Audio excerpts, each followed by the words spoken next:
Hello, good morning, good afternoon, good evening. On continue avec le prétérit simple cette fois.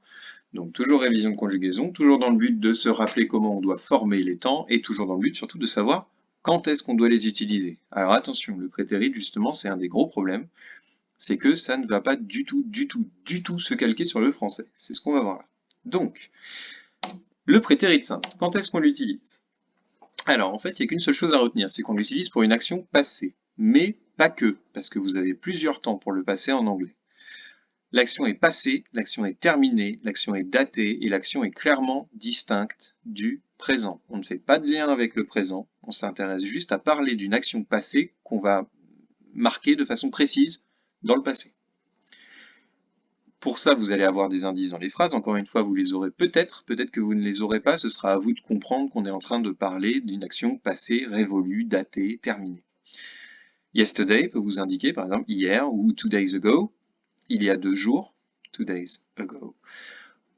On va peut-être vous donner une date, in 2005 ou in September 2001, ou vous aurez peut-être une date qui va vous préciser qu'on est dans le passé. Le mois dernier, last month, last week, la semaine dernière, le mois dernier, ou des expressions dans ce genre. When I was a child, quand j'étais enfant. When I was younger, quand j'étais plus jeune. Toutes ces choses-là qui vont vous permettre de savoir qu'on est en train de parler de quelque chose qui est terminé, qui n'est plus actuel. Vous verrez quand on travaillera sur le present perfect que justement la grosse différence c'est ça, c'est que l'action est datée et distincte du présent. Quand on fait un lien avec le présent, là on utilisera un autre temps. Comment on forme le prétérit simple? Encore une fois, prétérit simple, bien nommé. On utilise notre base verbale toute nue comme d'habitude, eat, sing, run, etc. à laquelle on va rajouter ed, sauf si le verbe est irrégulier, et donc là il faut apprendre par cœur le tableau, qu'on trouve dans tous les manuels d'anglais possibles et imaginables. Je vous enverrai des petits exercices, les quatrièmes je crois que vous avez déjà eu des petits exercices sur les verbes irréguliers, à travers des tiny cards notamment, qui sont pas mal faites. Donc les irréguliers qui seront à connaître par cœur. Exemple, hier j'ai mangé des huîtres. Hier j'ai mangé des huîtres, donc c'était hier, c'est révolu, c'est terminé. J'ai mangé, le verbe manger c'est eat, sauf que c'est un verbe irrégulier. Ça va nous donner yesterday, hier, I ate oysters. Donc pas eat it, mais ate.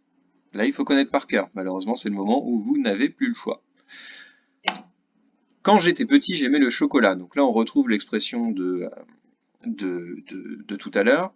Donc quand j'étais petit, j'aimais le chocolat. Donc là, le verbe aimer, c'est like, c'est un verbe régulier. Donc là, on va mettre like et on va rajouter ed derrière.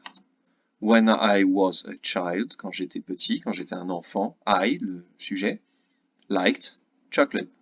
Donc, when I was a child, I liked chocolate. I liked, vous voyez, base verbale, ed. En 2004, il a commencé son travail. Encore une fois, c'est une action qui est révolue. Il ne va pas continuer à commencer son travail. Vous voyez bien ce que je veux dire? Ça n'a aucun sens ce que je viens de dire, donc c'est que c'est pas possible. En 2004, il a commencé son travail. In 2004, he started his work. Started, donc vous avez start, ici, passe verbal, plus ed. He started his work. Pas de mot à mot. Attention, grosse attention, un énorme attention. Si on était en cours, je vous aurais fait entourer ça 16 fois avec le surligneur, comme d'habitude. Pas de mot à mot. Il faut faire attention parce qu'en français, la plupart du temps, ce temps qui est le prétérit simple, on va le traduire avec un passé composé. Donc du coup, quand vous avez un passé composé, enfin quand votre phrase que vous avez dans votre tête est composée d'un passé composé en français, vous avez envie de mettre une espèce de passé composé, un petit peu bizarre, en anglais. Non. Là, la question qu'il faut se poser, c'est pas comment je dis chacun des mots que j'ai dans la tête en anglais. Ça marche plus, ça. Là, ce qu'il faut vous poser comme question, c'est qu'est-ce que j'ai envie de dire? Est-ce que j'ai envie de parler d'une action dans le passé qui est terminée, ou une action dans le passé qui est datée, ou une action dans le passé qui n'est pas terminée, qui est en train de se passer, etc. Si votre action dans le passé correspond à ce qu'on a dit juste avant, à savoir qu'elle est précisée, ok, on sait quand ça se passe et c'est fini, alors dans ces cas-là, on mettra un prétérit. Et non pas un I have played ou I have quelque chose. Non. Là, vous avez un temps composé, là, vous avez un temps simple. J'ai mangé, si c'est dans un de ces cadres-là, alors ça deviendra I ate. Ok? Donc attention, pas de mot à mot. C'est là que le mot à mot est très dangereux. Donc ça, c'est pour la formation de la forme affirmative. Maintenant, la formation de la forme négative. Forme négative, regardez bien, la base verbale, on n'y touche plus. Il n'y a plus de questions d'irrégulier, il n'y a plus de questions de ED, il n'y a plus de questions de tout ça. La base verbale se retrouve encore une fois toute nue. Vous avez le sujet, comme d'habitude, puis c'est là que ça va se passer. Là, vous avez l'auxiliaire do qui devient did au prétérit et qu'on va mettre au négatif. Didn't. Que ce soit à la première, deuxième, troisième, quatrième, cinquième, sixième personne, du singulier ou du pluriel, peu importe, ce sera didn't, quoi qu'il arrive. Mais c'est super simple, me direz-vous. Oui, vous répondrai-je. Exemple, la nuit dernière, il n'a pas dormi. He, le sujet, didn't, la marque du négatif et du prétérit, sleep, la base verbale toute nue. Last night, parce qu'on précise quand c'était. He didn't sleep last night. Super simple. Quand j'avais 10 ans, je n'aimais pas les huîtres. Fixation sur les huîtres, apparemment, dans ce cours. Quand j'avais 10 ans, when I was 10, je n'aimais pas les huîtres. Je, sujet, I. Le verbe c'est aimer, like, et on va mettre didn't entre les deux. I didn't like. When I was 10, I didn't like oysters. Ok. On continue. Donc là, si on reprend le négatif, donc sujet, didn't et base verbale. On continue avec l'interrogatif. Là, l'interrogatif, on va mettre l'auxiliaire, toujours, au prétérit, toujours, mais comme c'est une phrase et que c'est une question, c'est pas une négation, donc on va le garder juste au prétérit. Donc did, puis le sujet, puis la base verbale. Comme d'habitude en anglais, le sujet, c'est une question, il passe par là. Est-ce qu'elle a mangé hier? Did, elle, she, manger, eat.